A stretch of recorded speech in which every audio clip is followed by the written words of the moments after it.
La verdad en 30 minutos. El Ministerio Exponiendo la Palabra tiene el gusto de presentarles La verdad en 30 minutos. En este tiempo de tinieblas e ignorancias bíblicas, buscamos ser un faro en tu ayuda al cielo. Atento, porque Dios te habla a través de su palabra. La verdad en 30 minutos. ¿Sabe? Yo tengo 40 años cristiano. Creo que en mucho tiempo más ha surgido este famoso movimiento de cobrarle el diezmo a la gente. Mucha gente me dice por qué me molesta, porque siempre predico en contra de eso, porque durante años han hecho lo mismo. Y cuando uno es ignorante, uno pasa por alto las cosas. Pero hoy queremos hacer una especie de juicio contra pastores que roban a la gente, ¿no? O que le mienten y le sacan el diezmo. Y queremos que usted escuche atentamente, para que vea que lo vamos a hacer bíblicamente. Es un pastor que juzga, es un juez que juzga a un pastor y lo juzga bíblicamente, para que el pastor le demuestre bíblicamente si es verdad o mentira, y si es verdad será aprobado, y si es mentira se entiende que no. Que es lo que necesitamos en todos estos tiempos. En cuanto a todo lo que sea doctrina, necesitamos saber la verdad. Y la palabra de fe significa de que si Dios me llamó, Dios se tiene que hacer cargo de mi vida. Dios tiene que proveerme. En caso de lo contrario, tengo que hacer como hizo Pablo. Dios lo llamó, pero él trabajaba y él ministraba. Nunca dejó de trabajar, salvo esos 2 años que él estuvo preso, que los hermanos, le proveían de sus cosas, que bien se lo merecía. Pero nunca el apóstol Pablo fue millonario. Nunca hubo tanto descaro como en este tiempo con esas cosas. Y hoy queremos hacer eso, ¿no? Dice, muchos cristianos han escrito expresando su deseo de entablar una demanda colectiva contra la denominación evangélica para recuperar su dinero. Ahora se dan cuenta cómo su dinero ha sido quitado, ¿no? Enseñándole la ley mosaica, basándose en el pacto antiguo. Y esto se denomina el juicio contra el pastor acerca del diezmo. Y el juez que lo enjuicia se llama John, y el juez y el pastor se llama John, así que en este caso yo voy a ser de John. Y acá el amigo va a ¿Usted sería el pastor de los diezmos? Yo sería el que vos tenés que enjuiciar. Claro.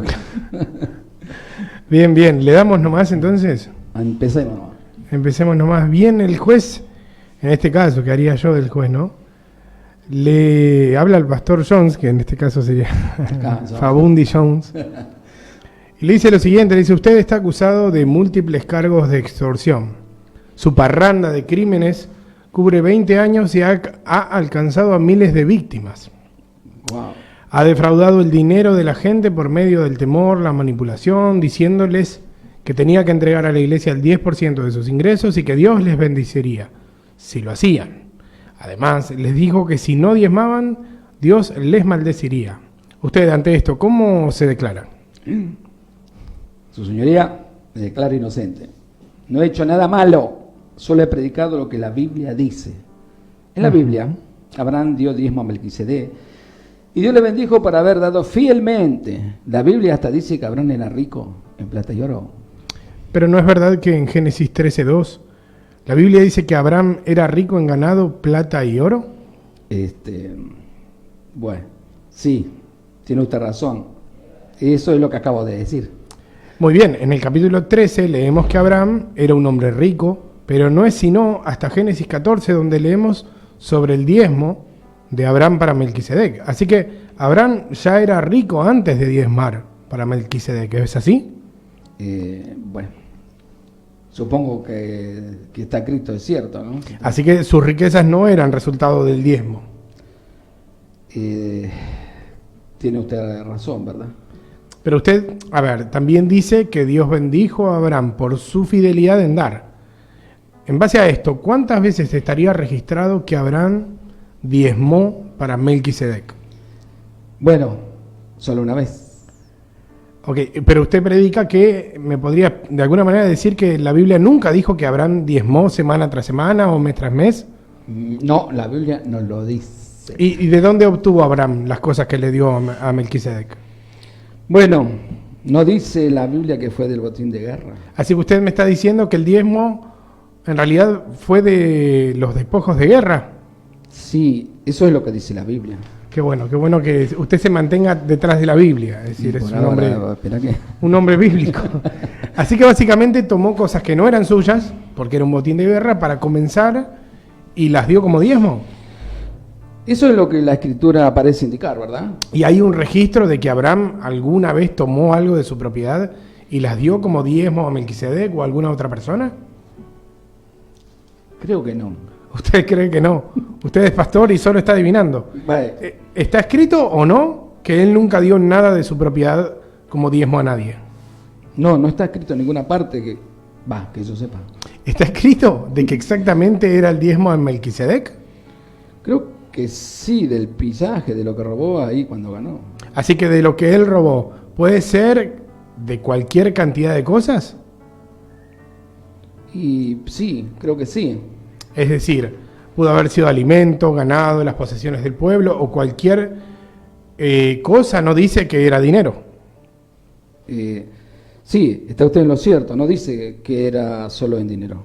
Ajá, entonces la verdad es que el dinero nunca se menciona para nada en relación con esto, ¿es así? Sí, su señoría, el dinero nunca se menciona, solo se menciona mercadería, alimento y personas. Así que no hay modo de que usted pueda decir con ninguna certeza que Abraham en realidad dio a Melquisedec ningún dinero en absoluto. ¿Es así? Es correcto. Pastor Jones, le recuerdo que está bajo juramento, ¿sí? Gracias. Ok, muy bien. Solo tengo una última pregunta para usted. ¿Mandó Dios a Abraham que diera este diezmo del botín a Melquisedec? No, parece que lo hizo voluntariamente. Así que usted está tratando de decirme que a causa de este regalo voluntario de Abraham, que ocurrió una sola vez, que posiblemente ni siquiera consistió de dinero, todos los cristianos en todas partes están obligados a llevar a la iglesia local el 10% de su dinero quincenal. Considerando toda la evidencia, yo diría sin lugar a dudas que usted es culpable de tratar deliberadamente de hacer que con propósitos de lucro personal las escrituras digan lo que usted quiere que digan, lo que no han dicho. Bien, su señoría, veo cuán tonto he sido a tratar de usar esta historia de Melquisedec para hacer que la gente diezme dinero. Pero hay muchos otros versículos que apoyan mi creencia sobre el diezmo. Jacob dijo que le daría a Dios el 10% de todo. Creo que nosotros deberíamos seguir su ejemplo. Me parece interesante. Veamos lo que dijo Jacob, Pastor Jones. Por favor, léame el versículo del cual usted está hablando. En Génesis 28, comenzando en el versículo 20, dice que Jacob hizo voto diciendo: si fuera Dios conmigo y me guardara en este viaje que voy y me diere pan para comer y vestido para vestir, y si volviera en paz a casa de mi padre, Jehová será mi Dios, y esta piedra puesto por señal será casa de Dios, y de todo lo que me diere, el diezmo apartaré para ti.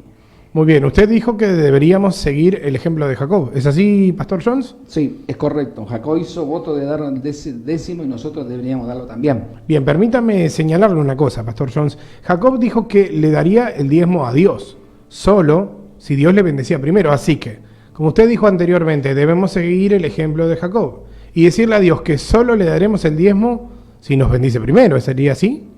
Eso es lo que quise decir. Entonces, ¿qué quiso decir específicamente? Que debemos dar a Dios el diezmo también.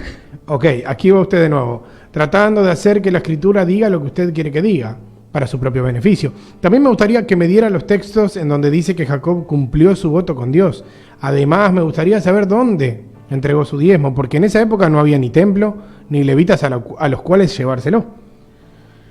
No puedo pensar en ningún texto en donde diga que cumplió su voto, así que alguna vez diezmó, si es que alguna vez diezmó y cumplió su voto, ¿no? Me parece bastante obvio que Jacob hizo un voto voluntario y condicional a Dios. Esto no puede usarse en algún modo como razón para exigir que otros le traigan su ingreso a usted ni lo lleven a ningún lugar. Tengo algunos otros textos que creo que le mostrarán que si se supone que diezmemos. Todavía no ha dicho nada para convencerme en lo más mínimo de que la gente está obligada a diezmar dinero y de que usted estaba justificado en lo que hacía. Ha tomado textos bíblicos y los ha aplicado erróneamente a sus creencias y para su beneficio. Para ser justo con usted, le voy a permitir que presente más evidencia todavía. Bien, señoría.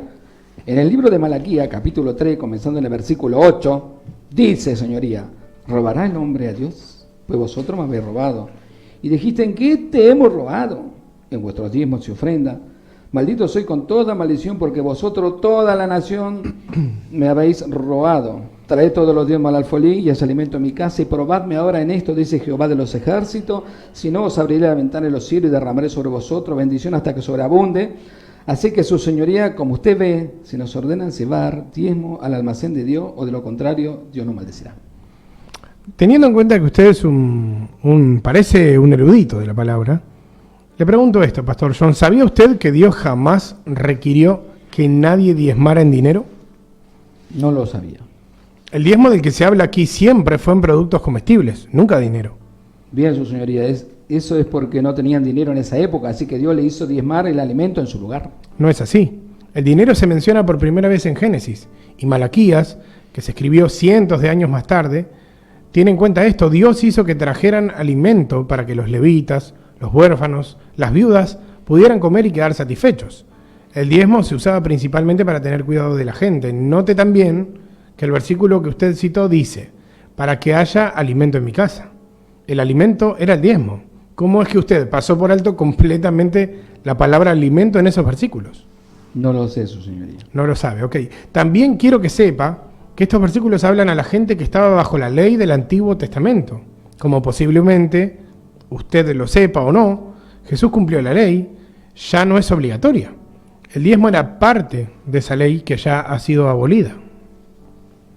Una vez más, ha tratado de sacar un contexto completamente fuera de contexto y aplicarlo a otros fines a la larga que son para su propio beneficio.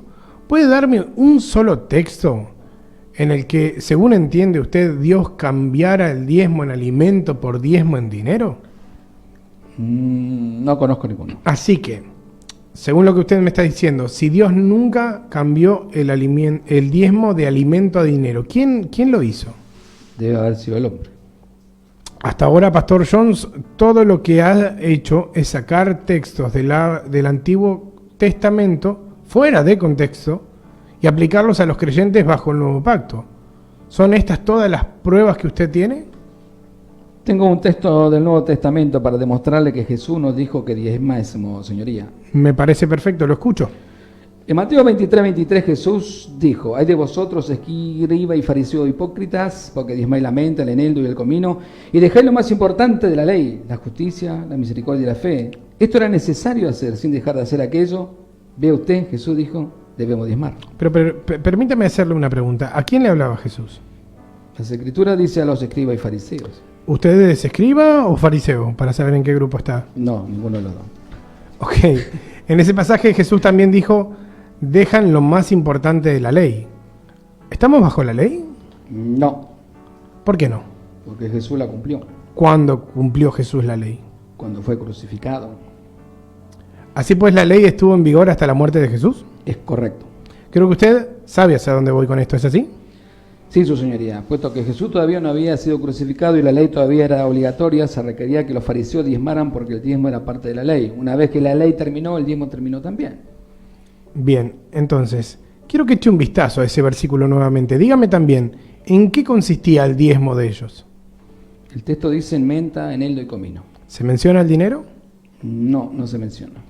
Nuevamente eran productos comestibles lo que diezmaban, no dinero. ¿Tiene algo más que quisiera decir?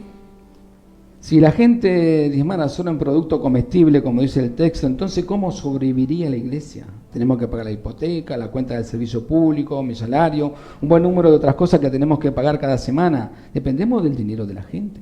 La necesidad no justifica los medios. En otras palabras, el solo hecho de que usted tenga todas estas deudas no le da derecho a torcer y manipular la escritura y hacer que la gente dé dinero por temor a ser maldecido por Dios para satisfacer las necesidades suyas. Para terminar, permítame recapitular algunas cosas para usted. Usted, Pastor Jones, dice lo siguiente, que el dinero, el diezmo es dinero y el diezmo nunca fue dinero. El diezmo era una ley del Antiguo Testamento que ya no es obligatoria. Cuando era obligatorio, el diezmo se usaba para cuidar personas, no edificios.